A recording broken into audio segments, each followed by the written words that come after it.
శ్రీ అయ్యప్ప స్వామి కథ. హరిహరపుత్రుని అవతారం. పురాణాల ప్రకారం భగవంతుడు అయ్యప్ప స్వామి, శివుడు మరియు మహావిష్ణువు మోహిని రూపం నుంచి జన్మించిన దేవతా స్వరూపుడు. అందుకే ఆయన్ను హరిహరపుత్రుడు, హరి విష్ణువు, హర శివుడు అని పిలుస్తారు.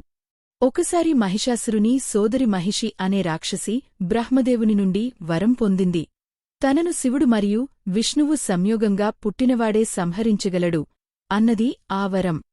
ఈ శాపాన్ని ఓర్పలేక దేవతలు శరణు వెళ్లగా శివుడు మరియు మోహిని, విష్ణువు రూపం సంయోగంతో శ్రీ అయ్యప్ప స్వామి అవతరించారు. మణికంఠునిగా బాల్యం. ఆ సమయంలో పాండ్యరాజు రాజశేఖరుడు సంతానహీనుడిగా బాధపడుతున్నాడు. ఒకరోజు అడవిలో వేటుకు వెళ్లిన రాజుకు ఒక పసిబిడ్డ కనబడింది. ఆ బిడ్డ మెడలో మణి ఉండడంతో మణికంఠుడు అని పేరు పెట్టాడు. దేవతల సంకేతంగా భావించి దంపతులు అతడిని దత్తత తీసుకున్నారు. మణికంఠుడు చిన్నప్పటినుంచి విద్య, ఆయుధ ఛట్, ధ్యానం, ధర్మం మొదలైన విషయాల్లో అసాధారణ ప్రతిభ కనబరిచాడు. ప్రజలందరినీ ఆకర్షించాడు. రాణి కుట్ర, పులి పరీక్ష. అయితే రాణి మాత్రం అసూయతో కూడిన కుట్రకు దిగింది.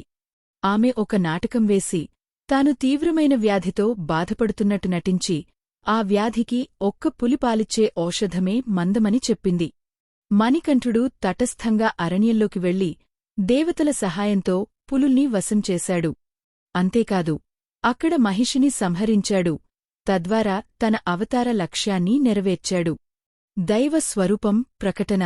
పులులపై స్వారోహణ చేసి తిరిగి రాజధానికి వచ్చిన మణికంఠుడిని చూసిన వారందరూ ఆశ్చర్యచకితులయ్యారు.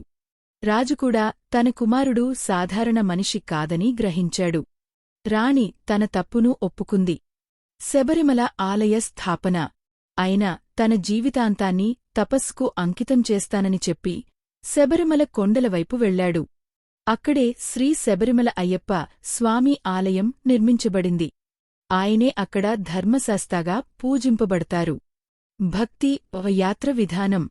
ప్రతి సంవత్సరం లక్షలాది భక్తులు శబరిమల ఆలయానికి యాత్ర చేస్తారు.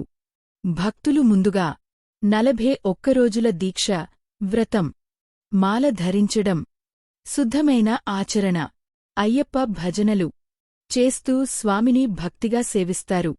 మకర సంక్రాంతికి మకరజ్యోతి దర్శనం అంటే పవిత్ర క్షణం. కథా సారాంశం. అయ్యప్ప స్వామి భక్తి, నిష్ఠ, సమానత్వానికి చిహ్నం. అన్ని మతాలవారు ఆయనను విశ్వాసంతో పూజిస్తారు. స్వామి శరణం అయ్యప్ప అనే నినాదంతో యాత్ర సాగుతుంది. ఆయన్ని ధర్మరక్షకునిగా, శాంతిదాతగా, వీరుడిగా భక్తులు నమ్ముతారు.